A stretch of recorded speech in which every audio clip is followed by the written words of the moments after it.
இந்த கண்ணு குருடானதுக்கு காரணம் கடவுள் நம்மளை பற்றி ஒரு திட்டம் வச்சிருக்கிறாரு. அந்த திட்டத்தை நான் செய்யறதற்கு அர்ப்பணிச்சுட்டா தானாவே கண்ணு திறந்துருங்கிற ஒரு வெளிப்பாடு அவனுக்கு இருந்ததுனால அவன் கேட்டது கண்ணை தரையும் அல்ல, நீர் என்ன செய்ய சித்தமா இருக்கிறீர். நம்ம எல்லாருக்குமே என்னன்னா நம்ம தேவையை மையமா வச்சுதான் கடவுளை தேடுறோம். தேவன் நம்மளை அவர் சித்தத்தை மையமா வச்சுதான் நம்மளை படைச்சிருக்கிறார். உனக்கு வாய்ப்பு, இன்னும் உனக்கு வாய்ப்பு. எவ்வளவு கஷ்டப்பட்டு இருக்க, எத்தனை வருஷம் கஷ்டப்பட்டு இருக்க, உனக்கு இன்னும் வாய்ப்பு தர்றாரு. என் திட்டத்துக்குள்ள நீ வந்துரு, என் சித்தத்துக்குள்ள வந்துரு. உன்னை பிடிச்ச கர்த்தர் பெரிய திட்டம் வச்சிருக்கிறேன். அதான் சொல்றேங்க, இன்னைக்கு இவ்வளவு பிரச்சனை நடந்தும் நான் உயிரோடு இருக்கிறேன்னா கடவுள் எனக்கு இன்னும் வாய்ப்பு வச்சிருக்கிறாரு.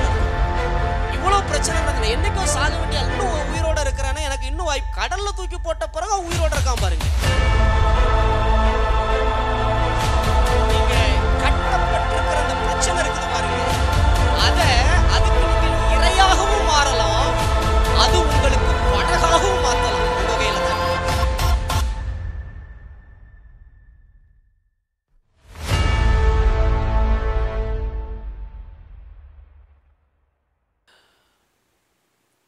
நான் சின்ன பிள்ளையில் இருக்கும் பொழுது இந்த சர்ச்சில் கோபுரத்தில் உள்ள அந்த ஸ்பீக்கர், இந்த குழாயில் செய்தி போடுவாங்க. அப்போது அந்த ஊருக்கே கேட்கும் அந்த செய்தி. எல்லாரும் அந்த செய்தியை கேட்பாங்க, ஆனால் ஒருத்தரும் கவனிக்க மாட்டாங்க. அதனால் வீட்டில் இருந்தாலும் போட்டு விட்டுட்டு ஏதோ காதில் விழுறது கிடையாது, கவனிக்க வேண்டும். பயப்படுறது என்பது 2 வார்த்தை இருக்கிறது. ஒன்று, ஆண்டவர் என்ன தண்டிச்சிருவார், எனக்கு எதுவும் நல்லது நடக்காமல் போயிடும்னு பயப்படுற பயம் வேறு. ஆண்டவர் மேலே அன்புனால பயப்படுற பயம் வேறு. இந்த தண்டிச்சிருவார் அப்படின்னு ஒரு பயத்தில் இருக்கிறவங்க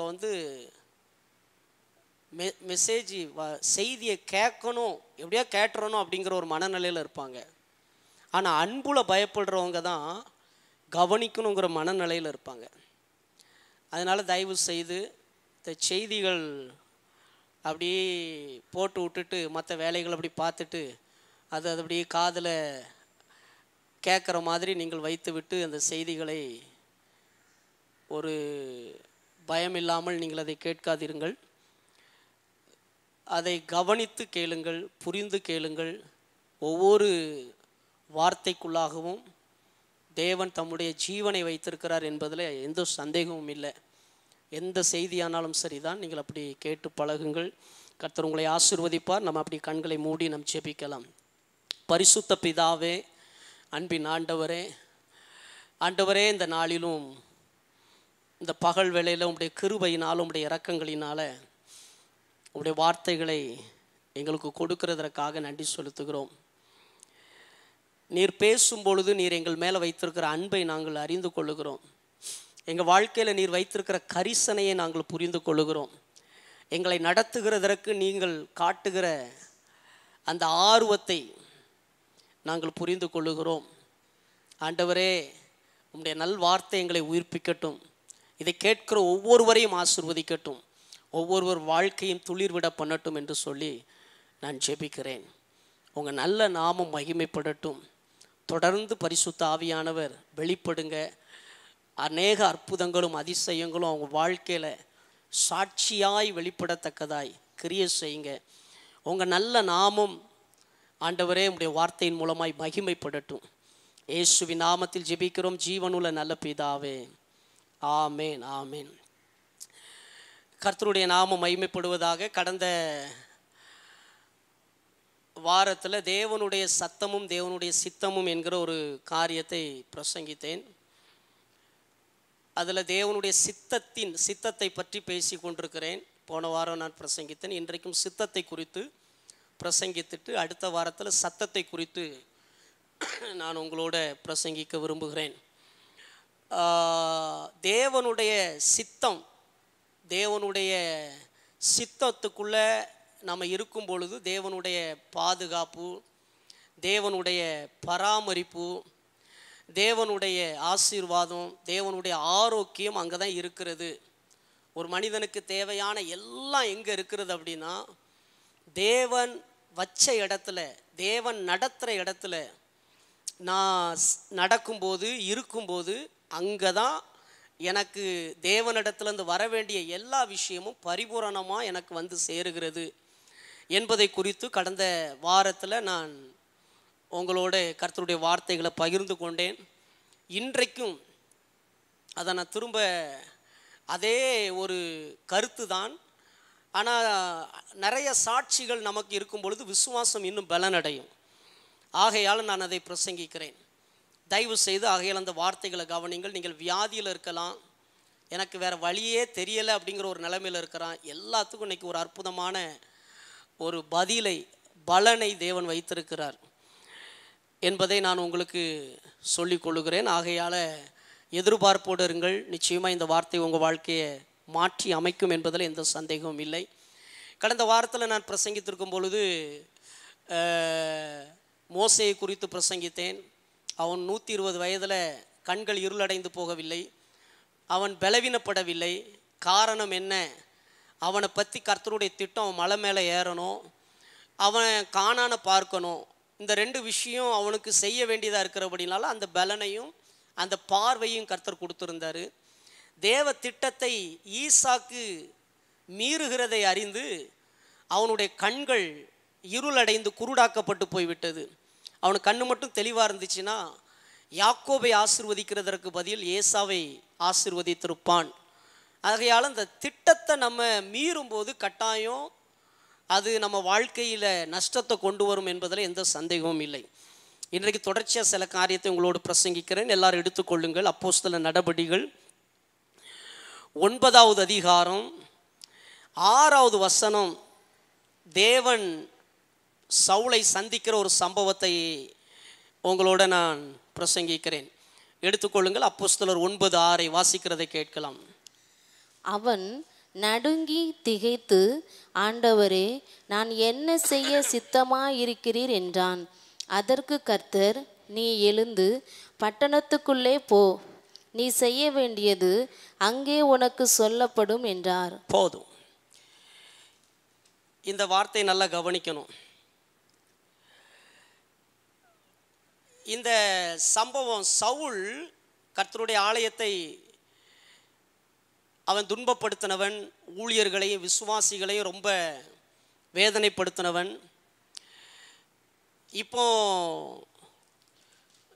நீங்கள் அந்த 9:1 நீங்கள் வாசித்து பார்த்தீங்கன்னா, கர்த்தருடைய ஆலயத்தை அவன் போய் தமஸ்குல போய் அங்கே இருக்கிற ஆலயங்களை துன்பப்படுத்துறதற்காக அவன் புறப்பட்டு போகிற நேரத்தில் தேவன் அவனை சந்திக்கிறார். பட்டா பகலில் ஒரு பெரிய வெளிச்சம், அவன் கண் அப்படியே குருடாக்கப்பட்டு அவன் அப்படி நிற்கிற நேரத்தில் 4வது வசனத்தை வாசியுங்கள். 4வது வசனம். அவன் தரையிலே விழுந்தான். அப்பொழுது, சவுலே, சவுலே, நீ என்னை ஏன் துன்பப்படுத்துகிறாய் என்று தன்னுடனே சொல்லுகிற ஒரு சத்தத்தை கேட்டான். அதற்கு அவன், ஆண்டவரே, நீர் யார் என்றான். அதற்கு கர்த்தர், நீ துன்பப்படுத்துகிற இயேசு நானே, முள்ளில் உதைக்கிறது உனக்கு கடினமாம் என்றார். சரி, இங்க நல்லா கவனிக்கணும். இப்போ ஆண்டவர் அவனை சந்தித்த உடனே ஒரு பெரிய ஒளி வந்து அவன் கண்ணில் அடித்த உடனே அவன் பார்வையற்று போயிருந்தான். கண்ணு 2 குருடாய் போனது. இப்போ குருடான உடனே ஆண்டவர் வந்து அவனுக்கு வெளிப்படுத்துறாரு, நீ துன்பப்படுத்தின இயேசு நாதான், முள்ளில் உதைக்கிறது உனக்கு கடினமாக இல்லையா அப்படின்னு சொல்லி தேவன் அவனை வெளிப்படுத்துறாரு. ஆனால் இப்போ முறை ஆண்டவர்கிட்ட பேசுகிறான். எல்லாருமே வந்து என்ன பேசியிருக்கணும், இந்த இடத்துல வந்து நீங்களாக இருந்தீங்க நானாக இருந்தீங்கன்னா என்ன பேசியிருப்போம்னா, கண்ணை தான் நம்ம கேட்டிருப்போம். ஆண்டவரே என் கண்ணை திறங்க அப்படின்னு தான் நம்ம சொல்லியிருப்போம். ஆனால் அவன் ஆண்டவர்கிட்ட வார்த்தை அவன் என்ன சொல்கிறான் அப்படின்னா, நான் என்ன செய்ய சித்தமாக இருக்கிறீர் அப்படின்னுக்கிட்டு அவன் ஆண்டவரை பார்த்து கேட்குறான். நல்லா கவனிக்கணும். ஏன்னா தேவனுடைய சித்தம் நான் செய்கிறதற்கு அவர் கண்ணு தந்து தான் ஆகணும் அப்படிங்கிற ஒரு இருதயம் அவனுக்கு இருக்கிறது. நான் என்ன செய்ய சித்தமாக, ஐயோ கண்ணு 2 போயிருக்குதே. நான் உங்களை பார்த்து சொல்லுகிறேன், நீங்கள் என்ன பலவீனத்தில் இருந்தாலும் சரி தான், என்னை பற்றி வைத்திருக்க திட்டம் என்ன, சித்தம் என்ன, இதில் தான் உங்கள் கண்ணு பார்வை அடைகிறது இருக்கிறது, இதில் தான் உங்கள் ஆரோக்கியம் இருக்கிறது, இதில் தான் உங்கள் வருமானம் இருக்கிறது என்பதை நீங்கள் தெளிவாக புரிஞ்சுக்கிடணும். சந்தித்த உடனே அவன் என்ன சொல்கிறான்னா, ஆண்டவரே நீர் என்ன செய்ய சித்தமாக இருக்கிறீர். சரி, ஆண்டவர் சொல்கிறாரு நீ இந்த இடத்துக்கு போ அப்படின்னு சொல்கிறாரு. அப்படி போன்னு சொல்லும்போது கூட அவன் என்ன சொல்லியிருக்கலான்னு, ஆண்டவரே நீங்கள் சொன்னபடி நான் போகிறேன், ஆனால் என் கண்ணை திறந்து விடுங்க அப்படின்னு அவன் சொல்லியிருக்கலாம். அதுக்கு பிறகும் அவன் கண்ணை பற்றி ஜெபிக்கவே இல்லை. நல்லா புரிந்து கொள்ளுங்கள். உங்களுக்குன்னு ஒரு தேவை இருக்கிறது, ஆனால் அந்த தேவையை நீங்கள் ஆண்டவர்கிட்ட சொல்ல வேண்டிய அவசியம் கிடையாது. சொல்லலாம், தப்பு கிடையாது. ஆனால் நீங்கள் எவ்வளவுதான் ஜெபம் பண்ணினீர்கள் என்று சொன்னாலும் சித்தத்துக்குள்ள வரலைன்னா அந்த தேவை சந்திக்கப்படாது என்பதை நீங்கள் தெளிவாக புரிஞ்சுக்கிடணும். இவன் கண்ணுக்காக ஜெபம் பண்ணவே இல்லை, ஆனால் கர்த்தர் அவன் கண்ணை திறந்தார். ஒரு ஊழியக்காரனை கொண்டு கர்த்தர் அந்த கண்ணை திறந்தார். நல்லா கவனிக்கணும் பாருங்க. அங்கே அப்போ 2 காரியம் இருக்கிறது. ஒன்று, முறையும் அவன் என்ன பண்ணலைன்னா, ஆண்டவரே என் கண்ணத்தை, நான் எதுக்கு சொல்கிறேன்னா, உங்கள் வாழ்க்கையில் இருக்கிற பிரச்சனை, காய்ச்சல் வந்துட்டு மண்டை கொட்டு வந்து அந்த பிரச்சனை இந்த பிரச்சனை, உடனே நம்ம என்ன பண்ணுறோன்னா ஆண்டவர்கிட்ட போன உடனே, ஆண்டவரே எனக்கு இந்த பிரச்சனை இருக்குது அந்த பிரச்சனை இருக்குது, இப்படி தான் நம்ம ஜெபம் பண்ணுறோமே தவிர, ஆண்டவரே நீர் என்ன செய்ய சித்தமாக இருக்கிறீர், அவர் சித்தத்துக்குள்ளே இருந்தால் நான் இப்படி இருக்க வேண்டிய அவசியம் கிடையாது. சித்தத்தை புரிஞ்சு அதுக்குள்ளே நீங்கள் அந்த அந்த அந்த ட்ராக்ல நீங்கள் வந்துட்டீங்கன்னா அந்த சித்தத்துக்கு உண்டான அத்தனை பாதுகாப்பு அங்கே வந்து விடுகிறது. அதனால் நீங்கள் ஜெபிக்கும் பொழுது, எப்போவுமே நீங்கள் ஜெபிக்கும் பொழுது, ஒரு குருடன் கூட ஆண்டவரை பார்த்து கேட்குறான், ஆண்டவரே உமக்கு சித்தமானால் என்னை சுத்தமாக்கும் என்கிறான். ஆண்டவர் சொல்கிற எனக்கு சித்தம் உண்டு, நீ சுத்தமாக அப்படிங்கிறார். சித்தத்துக்குள்ளே வாங்க, தேவனுடைய திட்டத்துக்கு உள்ள வாழுங்க. நான் தாறுமாறாக இருந்துட்டு ஆண்டவர் எனக்கு அதில் ஹெல்ப் பண்ணுவார் அப்படிங்கிறது கிடையாது. தேவனுடைய திட்டத்துக்குள்ளே வாங்க. அப்போ ஆண்டவர்கிட்ட கண் பார்வை முதல்ல கேட்கல. 2வது, ஆண்டவர் அவனை சொல்கிறாரு, வாசிங்க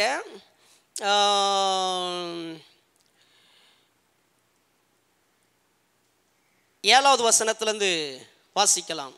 அவனுடனே கூட பிரயாணம் பண்ணின மனுஷர்கள் சத்தத்தை கேட்டு ஒருவரையும் காணாமல் பிரமித்து நின்றார்கள். சவுல் தரையில் இருந்து எழுந்து தன் கண்களை திறந்தபோது ஒருவரையும் காணவில்லை. அப்பொழுது கைலாகு கொடுத்து அவனை தமஸ்குவுக்கு கூட்டிக் கொண்டு போனார்கள். அவன் 3 நாள் பார்வை இல்லாதவனாய் இப்போ தேவ சத்தத்தை கேட்டுதான் போகிறான். ஆனாலும் அவன் ஆண்டவரை பார்த்து என் கண்ணை திறந்து விடுங்க ஆண்டவரே அப்படின்னு கேட்கல. 3 நாள் பார்வை இல்லாதவனாய் அவன் முதல் நம்ம ஒரு விசுவாசி, இன்னைக்கு 30 வருஷம் விசுவாசியாக இருந்தாலும் நம்ம முதல் ஜெபம் என்னன்னா, என் தேவை சந்திக்கப்படணும் அப்படிங்கிறத நம்மளுடைய விருப்பம். நம்ம எல்லாருக்குமே என்னன்னா, நம்ம தேவையை மையமாக வச்சு தான் கடவுளை தேடுறோம். தேவன் நம்மளை அவர் சித்தத்தை மையமாக வச்சு தான் நம்மளை படைச்சிருக்கிறாரு.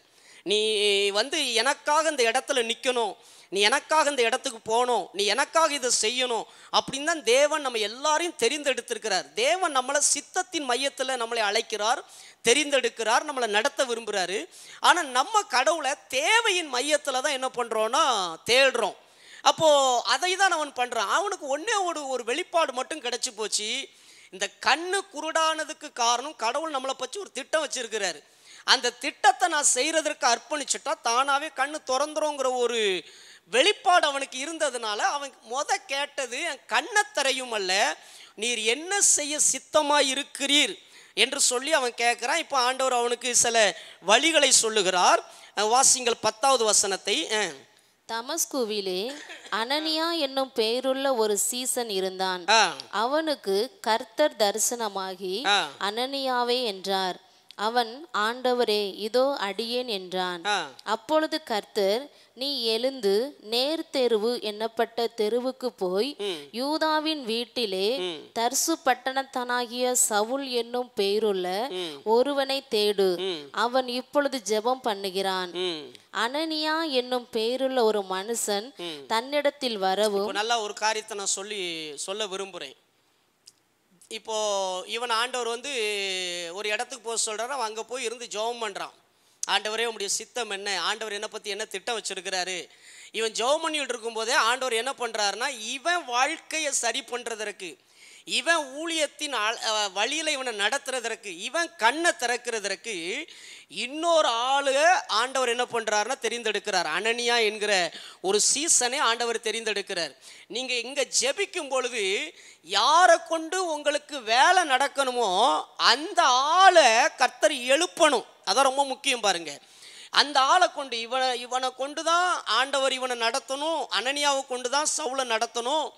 அனனியாவை கொண்டு தான் இவன் கண்ணை திறக்கணும் அப்படிங்கிற ஒரு காரியம் வச்சிருப்பார். அப்போ எப்போ நமக்கு அப்படியெல்லாம் ஆண்டவரை எனக்காக இவங்க வந்து இது பண்ணுவாங்க அப்படிலாம் எப்போ நடக்கும் அப்படின்னா, என்றைக்கு நீங்கள் தேவனுடைய சித்தம் என் வாழ்க்கையில் நடக்கிறதற்கு, அந்த வழி நான் அறிந்து கொள்றதற்கு நீங்கள் எந்த அளவு உங்களுடைய இருதயத்தை கொடுக்கிறீர்களோ அப்பொழுது உங்களுக்கு வர வேண்டிய சுகம், ஆரோக்கியம், பாதுகாப்பு, ஆசீர்வாதம் எல்லாம் பரிபூரணமாய் வரும் என்பதில் எந்த சந்தேகமும் இல்லை.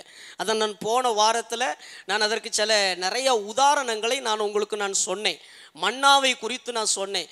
தேவனுடைய அந்த வார்த்தைக்கின்படி இன்னைக்கு இருக்கிற மன்னாவை நாளைக்கு சாப்பிடக்கூடாதுன்னா, அது நாளைக்கு சாப்பிடக்கூடாதுன்னா அடுத்த நாள் இருந்துச்சுன்னா அது கெட்டு போயிடும். இப்போ ஓய்வு நாளைக்கு முன்னாடி சொல்கிறாரு, இன்னைக்கு எடுக்கிறத நாளைக்கு சாப்பிடலாங்கிறாரு. 2 நாள் அது கெட்டு போகலை.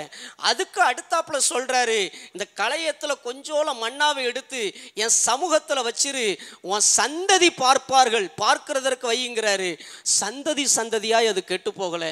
இப்போ மன்னா பிரச்சனை கிடையாது, தேவ வார்த்தை தான். வார்த்தைக்கு தான் மன்னா கட்டுப்படுகிறது. அதே போல் நானும் நல்லா இருக்கிறது, கெட்டு போகிறது, பூசணி புத்து போகிறது, வியாதிப்படுறது, அழிஞ்சு போகிறது, இது எல்லாமே ஏன்ட்ட கிடையாது, தேவனுடைய வார்த்தைக்குள்ளதான் இருக்கிறது. என்ன ஆண்டவர் இத்தனை வருஷம் வாழணும் அப்படின்னு வச்சு அந்த வழியில நடத்துறாரு அப்படின்னா, அந்த வழியில நான் போனேன் அப்படின்னா அத்தனை வருஷத்துக்கு எனக்கு எதுவுமே அணுகாதபடி தேவன் நம்மை காக்கிற தேவனா இருக்கிறாரு. ஹல்லேலூயா. ஆகையால இது ஒரு பார்வை, இதுவும் ஆரோக்கியம்தான். பார்வையற்று போனவனுக்கு அவன் கண்ணை கேட்கறதுனால கண்ணை கிடைக்கல. தேவ சித்தத்துக்குள்ள வரும் பொழுது தேவன் அவனுக்கு அந்த அந்த பார்வையை தேவன் கொடுக்கிறார். ஆகையால விசுவாச பிள்ளைகள், இந்த பிரச்சனை முடிஞ்சு அடுத்த பிரச்சனை வருது, அந்த அடுத்த பிரச்சனை முடிஞ்சு அதுக்கு அடுத்த பிரச்சனை வருது, இப்படிப்பட்ட மனநிலையில் இருக்கிறவர்கள், ஆண்டவரே நீங்கள் என்னப்பா செய்ய சித்தமாக இருக்கிறீர் அப்படிங்கிற ஒரு காரியம், சித்தம் தெரியலை பாஸ்டர் அப்படிங்கிற ஒரு காரியம் இருக்கும். எல்லாருக்கும் ஆசை இருக்குது, அவருடைய சித்தத்தில் இருக்கும்னு ஆசை. ஆனால் சித்தமே தெரியலையே. அதை நான் அடுத்த வாரத்தில் நான் ஏற்கனவே சொல்லிடுறேன். தேவனுடைய சத்தத்தில் தான் சித்தம் தெரியும். அந்த சத்தத்தை கேட்பது எப்படி அப்படிங்கிறத நான் அடுத்த வாரத்தில் உங்களுக்கு பிரசங்கிப்பேன். சித்தத்தை மட்டும் பேசுகிறேன். அப்போ இந்த சித்தத்துக்குள்ளே என்று வரும் பொழுது நமக்கு எல்லா பரிபூரணமான ஆசீர்வாதங்கள், பாதுகாப்பு. நீங்கள் எலியாவை பார்த்தீங்கன்னா அவனுடைய வார்த்தையின்படி மழை பெய்யாதுன்னு உடனே மழை பெய்யலை. ஆண்டவர் சொல்கிறார், உன்னை போஷிக்கிறதற்கு நான் ஆற்றுக்கு போனால் உன்னை போஷிக்கிறதற்கு நான் காகத்துக்கு கட்டளையிடுறேன். அவ்வளோதான். பாருங்கள், வேறு எங்கே போனாலும் எலியா பட்னியால் சாவணும். எங்கே போனாலும் காக்கா வராது. எங்கே இருக்க சொன்னாரோ அங்கே இருந்தால் காக்கா தானாகவே வரும். எங்கே இருக்க சொன்னாரோ அங்கே இருக்கிற வரைக்கும் தண்ணி தானாகவே வரும். இப்போ காக்காவும் நின்று போச்சு, தண்ணியும் நின்று போச்சு. அடுத்தால ஆண்டவர் சொல்லுகிறாரு, நீ சாரிபாத் என்கிற விதவை வீட்டுக்கு போ. அங்கே மட்டும் போனால் தான் அவன் பிழைக்க முடியும். வேற எங்கே போனாலும் அவனுடைய சரீரத்துக்கு பாதுகாப்பே கிடையாது, அவனுக்கு எதிர்காலத்துக்கு பாதுகாப்பே கிடையாது. புரிந்து கொள்ளுங்கள். ஆகையால என் தேவ வார்த்தையின் கட்டுக்குள்ளதான் என் சரீரம், என் ஆரோக்கியம், என் எதிர்காலம், என் குடும்ப வாழ்க்கை, என் நன்மை, என் மேன்மை, ஆசீர்வாதம் எல்லாமே அதுக்குள்ளதான் அடங்கி இருக்கிறது. அதை மீறி இந்த உலகத்துக்கு எந்த சக்தியுமே கிடையாது என்பதை நீங்கள் தெளிவாக புரிஞ்சுக்கிடணும்.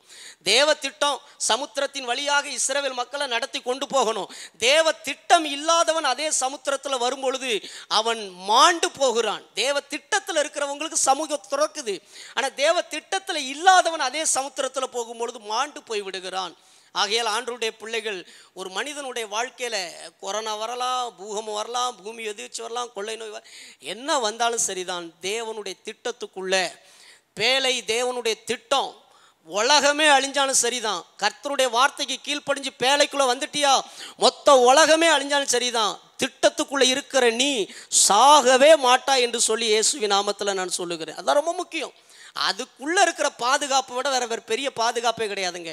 பெரிய பெரிய தலைவரெல்லாம் நோவா காலத்தில் அழிஞ்சு போனார்கள். திறமசாலிகள், பயல்வான்கள் எல்லாம் அழிஞ்சு போயிட்டான். அறிவாளிகள் எல்லாரும் அழிஞ்சு போயிட்டான். ஆனால் வார்த்தையை பைத்தியக்காரத்தனமான வார்த்தை. அது தேவனுடைய வார்த்தை பைத்தியக்காரத்தனமாக இருந்து மழையே பெய்யாத காலத்தில் மழை பெய்யணும் பிரசங்கம் பண்ணினான். அது பைத்தியக்காரத்தனமாக இருந்தது. ஆனால் அந்த வார்த்தைக்கு கீழ்ப்படிந்து கட்டுப்பட்டு பேழைக்குள்ளே வந்த அத்தனை பேரும் காக்கப்பட்டார்கள் என்பதை நீங்கள் புரிந்து கொள்ளுங்கள். உலகத்தில் 1000 அறிவாளி இருக்கலாம், அவனுடைய அறிவு உங்களை பாதுகாக்காது. 1000 மருத்துவங்கள் இருக்கலாம், அந்த மருந்து உங்களை பாதுகாக்காது. உலகத்தில் என்ன ஆகாரம் இருக்கலாம், அந்த ஆகாரம் உங்களை பாதுகாக்காது. ஆனால் அதையெல்லாம் மீறி தேவனுடைய வார்த்தை என்ன சொல்லுறதோ அதில் நான் இருக்கிறேன் என்று சொன்னால் அதை விட ஒரு பாதுகாப்பு என்பது உலகத்தில் எதுவுமே கிடையாது. ஒரே ஒரு காரியத்தை மாத்திரம் நான் சொல்லி முடிக்க விரும்புகிறேன். யோனாவின் தீர்க்க தரிசன புஸ்தகத்தை நீங்கள் எல்லாரும் எடுத்துக்கொள்ளும். ரொம்ப முக்கியமான ஒரு பகுதி. இதில் நிறைய வார்த்தைகளை கர்த்தர் உங்களோடு பேசுவார். யோனாவின் தீர்க்க தரிசன புஸ்தகம் 1வது அதிகாரத்தை நம்ம எல்லாரும் எடுத்துக்கொள்ளலாம். 1வது வசனம் 2வது வசனத்தை 3 வசனங்களை வாசிக்கலாம். சுருக்கமாக வாசிங்க. அமிதாயின் குமாரனாகிய யோனாவுக்கு கர்த்தருடைய வார்த்தை உண்டாகி அவர், நீ எழுந்து மகா நகரமாகிய நினிவேக்கு போய் அதற்கு விரோதமாய் பிரசங்கி, அவர்களுடைய அக்கிரமம் என் சமூகத்தில் வந்து எட்டினது என்றார். அப்பொழுது யோனா கர்த்தருடைய சமூகத்தை விட்டு விலகி, தேவ திட்டத்தை சித்தத்தை விட்டு விலகி தர்சிசுக்கு ஓடி போகும்படி. சமூகங்கிறது வந்து நீங்க ஜெபம் பண்ற இடம் அது மட்டும் இல்லை. நீங்க தேவ சித்தத்துல இருக்க வேண்டிய இடம் எங்க இருந்தாலும் தேவ சமூகம் தான். அதனால தான் சொல்றாரு மோசே சொல்ற, உங்களுடைய சமூகம் எனக்கு முன் செல்லாவிட்டால், நீங்க நடந்துட்டு இருக்கும் போது கூட தேவன் சொன்ன வழியில நடந்தீங்கன்னா அங்க சமூகம் இருக்கிறது. சமூகம்ங்கிறது வந்து நான் வந்து இப்போ தேவ சமூகத்தில் இருக்கிறேன், ஜெபம் பண்ணிட்டு இருந்தால் தேவ சமூகம், ஆலயத்தில் இருக்கிறேன் தேவ சமூகம். தேவனுடைய வார்த்தையில் நடக்கிறவர்கள், அந்த அந்த அந்த திட்டத்துக்குள்ளே போகிறவர்கள் எல்லாருமே தேவ சமூகம் தான். தேவ சமூகத்தில் தேவனை மிஞ்சி ஒரு சம்பவம் நமக்கு நடக்கவே நடக்காது. நல்லா புரிந்து கொள்ளுங்கள். தேவ சமூகத்தில் இருக்கும் பொழுது நீங்கள் எல்லாரும் எப்படி புரிஞ்சுட்டோன்னா, ஒரு மூலையில் போய் உட்காந்து ஜெபம் பண்ணுறது தேவ சமூகம், பைபிள் படிக்கிறது தேவ சமூகம், ஆலயத்தில் வர்றது தேவ சமூகம். தேவன் உன்னை நடத்துகிற வழி வனாந்தரமாக இருந்தாலும் அது தேவ சமூகம், சமுத்திரமாக இருந்தாலும் அது தேவ சமூகம். தேவ சமூகத்தை விட்டு விலகி தர்சிசுக்கு ஓடி போகும்படி எழுந்து யோப்பாவுக்கு போய் தர்சிசுக்கு போகிற ஒரு கப்பலை கண்டு கூலி கொடுத்து தான் கர்த்தருடைய சமூகத்திலிருந்து விலகுபடி அவர்களுடைய தர்சிசுக்கு போக கப்பல் ஏறினான். சரி, நல்லா கவனிக்கணும். இனி டைம் இல்லாததுனால நான் சுருக்கமாக அதை பேசுகிறேன். நடக்கிற சம்பவங்கள்லாம் தெரியும். இந்த சமூகத்தை விட்டு விலகி கப்பலில் ஏறின உடனே ஒரு பெரிய புயல் காற்று வருகிறது. மொத்த சமுத்திரத்தில் இருக்கிறவங்க அந்த கப்பலில் இருக்கிற எல்லாருடைய உயிருக்கும் பாதிப்பு வர்ற அளவுக்கு வருகிறது. நான் சொல்கிறேன், தேவ சமூகத்தை ஒருவன் விட்டு விலகி போகும் பொழுது அது அவனையும் பாதிக்கும், அவனை சார்ந்தவர்களையும் பாதிக்கும். நல்லா புரிந்து கொள்ளுங்கள். நான் வந்து ஆண்டவரை அறிந்த ஒரு தேவ பிள்ளை, ஆனால் தேவ சமூகத்தை விட்டு நான் தேவ இஷ்டத்துக்கு வாழ்கிறேன், இஷ்டத்துக்கு போகிறேன், இஷ்டத்துக்கு இருக்கிறேன், என் தேவைக்கு மட்டும் கடவுளை என் கண்ணை துறையும் என் காதை துறையும் என் தேவை சாப்பாடை தரும் இப்படி நான் கேட்குறேன் அப்படின்னா அது நம்ம மட்டுமல்ல, நம்ம சூழ்நிலைகளை பாதிக்கும். நான் அடிக்கடி சொல்லுவேன், தேவன் சமூகத்தில் இருந்தீங்கன்னா, நீங்கள் பஸ்ஸில் ஏறினீங்கன்னா மொத்த பஸ்ஸு பாதுகாக்கப்படும். தேவ சமூகத்தில் இருந்து நீங்கள் ட்ரெயினில் ஏறினீங்கன்னா மொத்த ட்ரெயின் பாதுகாக்கப்படும். தேவ சமூகத்தில் இருந்து நீங்கள் பிளெயினில் ஏறினீங்கன்னா மொத்த பிளெயின் பாதுகாக்கப்படும். நீங்கள் தேவ சமூகத்தில் இருந்து ஒரு பட்டணத்தில் இருந்தீங்கன்னா அந்த பட்டணமே கலிகூறும் என்று தான் வேதம் சொல்லியிருக்கிறது. ஒரு நீதிமான் இருந்தால் அந்த பட்டணத்தை அழிக்க மாட்டேன், ஒரு நீதிமான் இருந்தால் அந்த பட்டணம் கலிகூறும் என்று சொல்லப்பட்டிருக்கிறது. ஆகையால் அந்த தேவ சமூகத்தை விட்டு விலகி போகிறான். பெரிய புயல் வருகிறது, கொந்தளிப்பு வருகிறது. நல்லாவே தெரியும். அந்த மாலுமி வந்து அவங்கவுங்க தெய்வத்தை வேண்டிக் கொள்ளுங்கன்னு சொல்லிட்டு யாரால் அந்த சம்பவம் நடக்குன்னு சீட்டு போடுகிறார்கள். யோனாவின் பேரில் விழுகிறது அந்த சீட்டு. அப்போ யோனா என்ன சொல்கிறான், அவன் வாயாலே சொல்கிறான் பாருங்க, என்ன சொல்கிறான் பாருங்க. ஸ்தோத்திரம் 11வது வசனத்தை வாசிக்கலாம். பின்னும் சமுத்திரம் அதிகமாய் கொந்தளித்து கொண்டிருந்தபடியால் அவர்கள் அவனை நோக்கி, சமுத்திரம் நமக்கு அமரும்படி நாங்கள் உனக்கு என்ன செய்ய வேண்டும் என்று கேட்டார்கள். இவனாலதான் இந்த பிரச்சனை வருது, எப்பா நான் என்னப்பா செய்ய சொல்லுப்பா, இந்த இப்போ சமுத்திரம் அமரணும் நான் என்ன செய்ய அப்படின்னு கேக்குறாங்க. அதற்கு அவன், நீங்கள் என்னை எடுத்து சமுத்திரத்திலே போட்டு விடுங்கள், அப்பொழுது சமுத்திரம் உங்களுக்கு அமர்ந்திருக்கும். என் நிமித்தம் இந்த பெரிய கொந்தளிப்பு உங்கள் மேல் வந்தது என்பதை நான் அறிவேன் என்றான். என்ன தப்பு நடக்குது அப்படின்னா, இப்போ இவனாலதான் இது வருது அப்படின்னு யோனாவுக்கே தெரியுது. சில ஆட்கள் வந்து நம்மளாலதான் குடும்பம் சரியில்லைன்னு தெரியும், ஆனாலும் அவங்க திருந்தணும்னு நினைக்க மாட்டாங்க. ஆண்டவரே அப்படின்னு சொல்லி அவன் ஜெபம் பண்ணியிருக்கலாம் அந்த இடத்துல. ஆண்டவரே நான் உமக்கு கீழ்ப்படுகிறேன், நான் அடுத்தாப்புல அங்கே போயிட்டு இன்னொரு கப்பலை பிடிச்சி அங்கே நீனிவேக்கு போகிறேன், இந்த வார்த்தைகளும் சொல்லிக்கிறேன். ஏதோ ஒரு காரியத்தை அர்ப்பணிச்சிருக்கலாம், மன்னிப்பு கேட்டிருக்கலாம், திரும்ப என்ன வழி நடத்துங்கன்னு சொல்லியிருக்கலாம். அவன் என்ன தெரியுமா சொன்னா, என்னை தூக்கி கடலில் போட்டுருங்க அப்படிங்கிறான். கடலில் போட்டுருங்க அப்படிங்கிறான். இவனை தூக்கி கடலில் போட்ட உடனே சமுத்திரம் அமைதியாயிடுச்சு. ஆனால் ஆண்டவர் விட்ட பாடு கிடையாது. தேவன் தெரிந்து கொள்ளப்பட்டவளைகளை தேவன் சீக்கிரத்தில் விட மாட்டார். ஏன் விட மாட்டுக்காருன்னா, இன்னும் உனக்கு வாய்ப்பு, இன்னும் உனக்கு வாய்ப்பு. எவ்வளோ கஷ்டப்பட்டு இருக்க, எத்தனை வருஷம் கஷ்டப்பட்டு இருக்க, உனக்கு இன்னும் வாய்ப்பு தர்றாரு. என் திட்டத்துக்குள்ளே நீ வந்துரு, என் சித்தத்துக்குள்ளே வந்துரு. உன்னை குறித்து கர்த்தர் பெரிய திட்டம் வச்சிருக்கிறாரு. ஆனால் சொல்கிறேங்க, இன்னைக்கும் இவ்வளோ பிரச்சனை நடந்தும் நான் உயிரோடு இருக்கிறேன்னா கடவுள் எனக்கு இன்னும் வாய்ப்பு வச்சிருக்கிறாருன்னு அர்த்தம். இவ்வளோ பிரச்சனை நடந்தேன், என்னைக்கோ சாக வேண்டிய இன்னும் உயிரோடு இருக்கிறேன்னா எனக்கு இன்னும் வாய்ப்பு. கடலில் தூக்கி போட்ட பிறகு உயிரோடு இருக்கான் பாருங்க, இன்னும் வாய்ப்பு வச்சிருக்கிறாருன்னு அர்த்தம். அப்போ சமூகத்தை விட்டு விலகின உடனே நம்மளுக்கு மொத்த இயற்கையே சாதகமாக இருக்க மாட்டேங்குது. சமூகத்தை விட்டு விலங்கினியனாக்கி உங்கள் குடும்பமே உங்களுக்கு சாதகமாக இருக்காது, உங்கள் உறவுகள் உங்களுக்கு சாதகமாக இருக்காது, உங்களுடைய வேலைகள் உங்களுக்கு சாதகமாக இருக்காது, எதுவுமே உங்களுக்கு சாதகமாக இருக்காது. நல்லா கவனித்து கொள்ளுங்கள். இப்போ வேதம் சொல்லி இருக்கிறது, இப்படி நடந்த உடனே அவனை தூக்கி போட்டாங்க. தூக்கி போட்ட உடனே 17வது வசனத்தில், யோனாவை விழுங்கும்படி பெரிய மீனை கர்த்தர் ஆயத்தம் பண்ணியிருந்தார். அந்த மீனின் வயிற்றிலே யோனா ராப்பகல் 3 நாள் இருந்தான். இப்போ அடுத்த வசனம் ரொம்ப முக்கியம். 2வது அதிகாரம் 1வது வசனத்தில், அந்த மீனின் வயிற்றிலிருந்து யோனான் கர்த்தரை நோக்கி விண்ணப்பம் பண்ணினான். இது எப்போ பண்ணியிருக்கணும் இந்த ஜெபம் அப்படின்னா, என்னால தான் இந்த புயல் நடக்குது, என்னை தூக்கி கடல்ல போடுங்கன்னு சொல்ற இடத்துல என்ன பண்ணியிருக்கோம்னா ஜெபம் பண்ணியிருக்கணும். ஆண்டவரே என்னை மன்னிச்சிருங்க அப்படின்னு ஜெபம் பண்ணியிருக்கணும். ஆனால் அதை பண்ணலை. ஆனால் இவன் இப்போ பண்ணுறான். ஆனால் அப்போ கூட வழி இருக்கிறது இருக்குது. அதாவது சில நேரம் ஜெபம் பண்ணும்போது நம்ம என்ன நினைப்போம்னாக்கி, வழி இருக்குதா, நம்ம ஜெபம் பண்ணால் நடக்குமா அப்படின்னு இப்போ 1 கோடி ரூபா கடன் இருக்குது, 10,000 ரூபா வருமானம் இருக்குது. அப்போ இதை அடைக்கிறதற்கு வழியே கிடையாது, அதை அடைக்கிறதற்கு வழியே கிடையாது. அப்போ நமக்கு ஜெபம் பண்ணதுக்கு மனசு வராது. எப்படி அடைக்க முடியும், வருமானம் 10,000 ரூபா தானே இருக்குது, ஆனால் கடன் 1 கோடி இருக்குதே அப்படிங்கிற ஒரு எண்ணம் வரும். அப்போ ஜெபம் பண்ணும்போது கேன்சர் யாருமே சுகமாகும்னு சொல்ல மாட்டாங்க. அப்போ அந்த கேன்சருக்காக ஜெபம் பண்ணும்போது நமக்கு விசுவாசம் வராது. ஆனால் இவனுக்கு அந்த கடலை தூக்கி போடுங்க அப்படிங்கிற நேரத்தில் ஜெபம் பண்ணும்போது விசுவாசிக்க வாய்ப்பு இருக்குது. ஆனால் மீனின் வயிற்றில் போன பிறகும் ஒரு வார்த்தை கவனிக்கணும், மீனின் வயிற்றில் போன பிறகும் அவன் ஜெபம் பண்ணுறானே, எனக்கு ரொம்ப ஆச்சரியமாக இருந்துச்சு.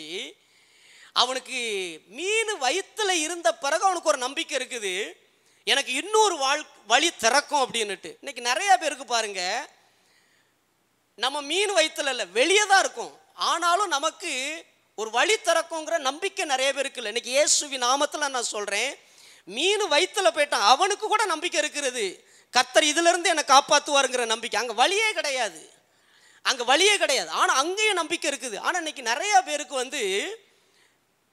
வழியே இல்லை, வழியே தெரிய மாட்டேங்குது.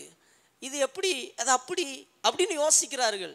நான் சொல்கிறேன், என்னைக்குமே தேவனுடைய பிள்ளைகள், தேவனை நம்புகிறவங்க, நீங்கள் எங்கே இருந்தாலும் சரிதான், சமுத்திரத்தின் கடையாந்தரத்தில் இருந்தாலும் சரிதான், கர்த்தர் மேலே நம்புனா வழி பிறக்கும். நீங்கள் நம்புங்க. அந்த ஒரு காரியத்தை புரிஞ்சு, நீங்கள் சூழ்நிலைகளை பார்க்காதங்க, சூழ்நிலைகளை பார்க்காதங்க. எனக்கு என் மூளை சொல்லுது, என் அறிவு சொல்லுது, என் ஊர் சொல்லுது, என் உறவு சொல்லுது, நீ சாவறதை விட்ட வேற வழியே இல்லை, உங்களுக்கு வழி இயேசுவின் நாமத்தில் இருக்கிறது. யோனாவுக்கு அந்த நம்பிக்கை இருக்கிறது. மீன் வயிற்றுலேருந்து ஜெபம் பண்ணுறான். திரும்ப எப்படி நான் யோசித்து பார்க்கணும், எப்படி வெளியே வர முடியும், எப்படி இந்த மீன் வயிற்றுலேருந்து நான் திரும்ப வர முடியும்? இனி நம்ம ஒரு மாம்ச கற்பனையில் பண்ணாக்கி இது ஏதாவது வெளியே வந்து திரும்ப ஆண்டவர் வந்து வெட்டி எடுத்தால் தான் வெளியே வர முடியும். இப்படி தான் நம்ம மைண்டு தோணும். உள்ளேருந்து யோசித்து பாருங்களேன், மீன் வயிற்றுல இருந்தால் திரும்ப எனக்கு இதில் வந்து ஒரு விடுதலை கிடைக்கும்னு எப்படி நம்ப முடிந்தது? ஆனால் அவன் அறிவு சார்ந்தவனாகல, தேவனை சார்ந்தவனாக இருக்கிறான். நல்லா புரிந்து கொள்ளுங்கள், தேவனை சார்ந்தவனாக இருக்கிறான். ஒரு பாயிண்ட், நான் ரொம்ப முக்கியமான பாயிண்ட். இப்போ இந்த மீன் இவனை இறைக்காக விழுங்கி இருக்கிறது. இவனை இப்போ எதுக்கு விழுங்கி இருக்குதுன்னா, இவனை இறைக்காக விழுங்கி இருக்கிறது. ஆனால் அந்த இடத்துல அவன் ஜெபம் பண்ணுறான். ஜெபம் பண்ணின உடனே வழி எப்படி தெரியுமா திறக்குது? அந்த மீன் அவனுக்கு படகாய் மாறி விடுகிறது. நல்லா புரிந்து கொள்ளுங்கள். ஒரு முக்கியமான ரகசியத்தை சொல்லித்தரேன். நீங்கள் கட்டப்பட்டிருக்கிற அந்த பிரச்சனை இருக்குது பாருங்க, அதுக்கு நீங்கள் இரையாகவும் மாறலாம், அது உங்களுக்கு படகாகவும் மாற்றலாம். உங்கள் கையில் தான் இருக்கிறது. அந்த பிரச்சனைக்கு நீங்கள் இரையாகவும் போகலாம்.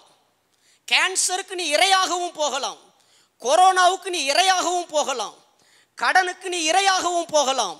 ஆனால் அதையே நீ தப்பித்து கொள்றதற்கு படகாவும் மாற்றிக்கிடலாம். தேவன் கையில் அல்ல. அந்த வயிற்றுக்குள்ளே இருந்து உன்னால் நம்ப முடியுமானால் அந்த உங்கள் கையில் தான் அது இருக்கிறது. நல்லா புரிஞ்சுடுங்க. விசுவாசிகள் என்றைக்குமே சூழ்நிலைகளை பார்த்தீங்கன்னா நம்புறதற்கு ஏதுவாக இருக்காது. ஆபிரகாம் நம்புவதற்கு ஏதும் இல்லாதிருந்தும் நம்பினான். அதான் விசுவாசம். நம்புறதுக்கு வேற வழியே இல்லையா பாஸ்டர்? நம்பு, அதான் விசுவாசம். அதான் விசுவாசம். நல்லா புரிந்து கொள்ளுங்கள். உங்கள் பிரச்சனைகள் உங்களை இரையாக்கணும்னு நினைக்கிறது, ஆனால் உங்கள் தேவன் அதை படகாக்கணும்னு நினைக்கிறாரு. இது எதின் அடிப்படைக்குள்ள இருக்குதுன்னா, இதுக்கு ஒரே ஒரு ரீசன், இது வேற ஒன்றுமே கிடையாது. யோனா என்ன ஜெபம் பண்ணியிருப்பான்? என்ன ஜெபம் பண்ணுனா, தேவனுக்கு மறுபடி தன்னை அர்ப்பணிக்கிறான். நீங்கள் அதை படித்து பாருங்கள், வீட்டில் போய் 3வது அதிகாரத்தை படித்து பாருங்க. திரும்ப தேவனுடைய திட்டத்துக்கு தன்னை அர்ப்பணிக்கிறான். வேத பண்டிதர்கள் சொல்லுகிறார்கள், இந்த மீன் அவனை கொண்டு போய் நினிவேல கொண்டு கக்குச்சான். எங்க கொண்டு கக்குச்சான்? தரிசீசுக்கு போயிட்டு இருந்த படகுல இருந்து இன்னொரு படகு இவனுக்கு அனுப்பி, ஆண்டவர் நேரா, ஏன் பாஸ்டர் 3 நாள் டைம் அப்படின்னா, அவன் அர்ப்பணிக்கிற டைம். 3 நாளுக்கு பிறகுதான் அர்ப்பணிச்சிருக்கிறான். அர்ப்பணிக்கிற டைம்.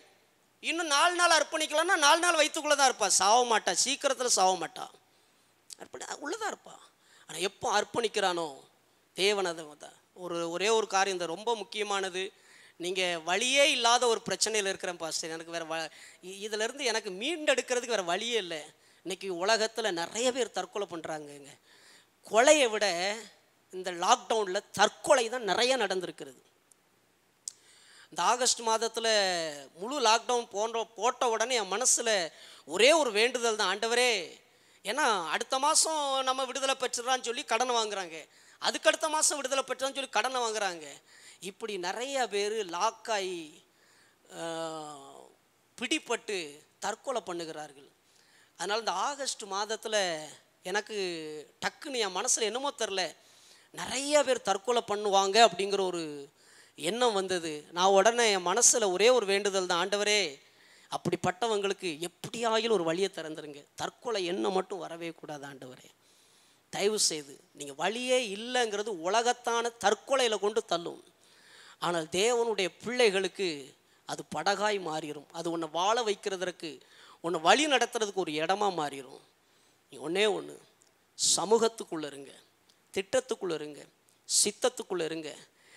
இது இங்கே நீங்கள் இருந்தீங்கன்னா, கொரோனாவாக இருந்தாலும் சரி தான், இன்னும் எப்பேற்பட்ட வியாதிகள் வந்தாலும் சரி தான், தேவ சமூகத்தை மிஞ்சி ஒரு காரியம் நடக்காது. தெளிவாய் புரிந்து கொள்ளுங்கள் ஆண்டவருடைய பிள்ளைகள். ஆகையால் இந்த நம்ம வாழ்க்கையில் நான் இப்போ 2 சம்பவங்களுக்கு நான் சொல்லியிருக்கிறேன். இவ்வளோ நாள் நான் அந்த காரியத்துக்கு ஜெபம் பண்ணி நடக்கலை பாஸ்டர். இன்றைக்கி ஆண்டவர் சொல்கிறாரு, அவர் உங்களை பற்றி என்ன திட்டம் வச்சுருக்கிறாரு.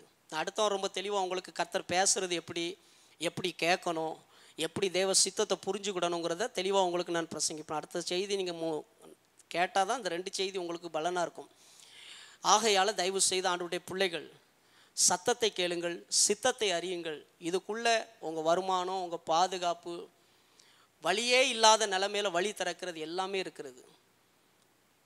ஒரே வார்த்தையில் சொல்லப்போனால் இந்த உலகத்தில் இருக்கிற எல்லா பிரச்சனைகளும் நம்மளை இரையாக்கணும்னு நினைக்கிறது.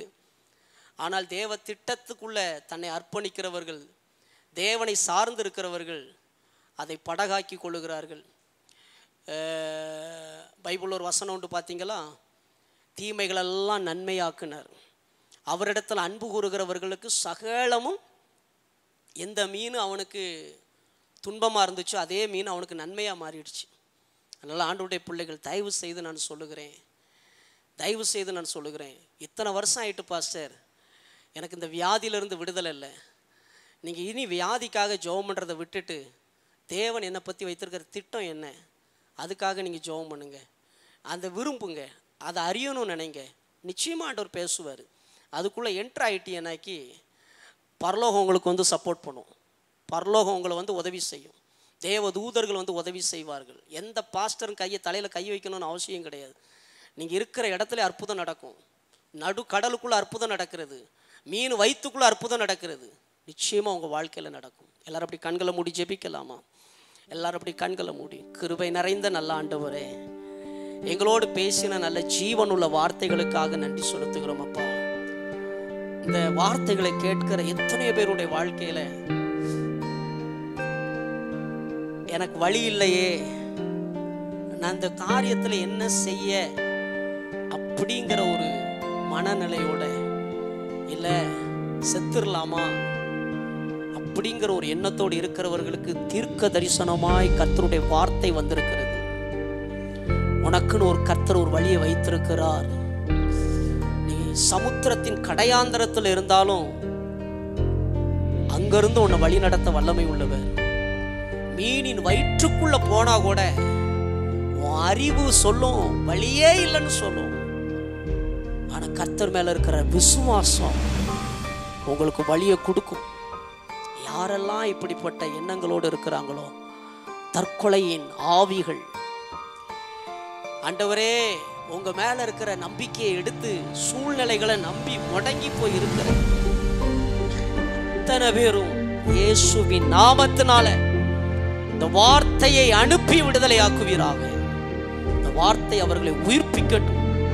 ஒரு விசுவாசம் அவங்களோட வாழ்க்கையை உயிர்ப்பிக்கட்டும். ஆண்டவரே சர்வ வல்லமை, இந்த உலகம் எங்களுக்கு பாதுகாப்பானது அல்ல, ஆனால் உங்க சமூகம் எங்களுக்கு பாதுகாப்பானது. இந்த உலகம் எங்களுக்கு பாதுகாப்பானது அல்ல, இது சபிக்கப்பட்ட பூமி. ஆனா உங்க சமூகம் எங்களுக்கு பாதுகாப்பானது. உங்க சமூகத்துக்குள்ள எந்த ஆபத்தும் கிடையாது. நீங்க படகுல இருந்ததுனால புயலை கூட ஆண்டவர் அதட்டி அடக்கி அந்த சமுத்திரத்துல நீங்க வழி நடத்தி வந்த சர்வ வல்லமை உள்ளவர்.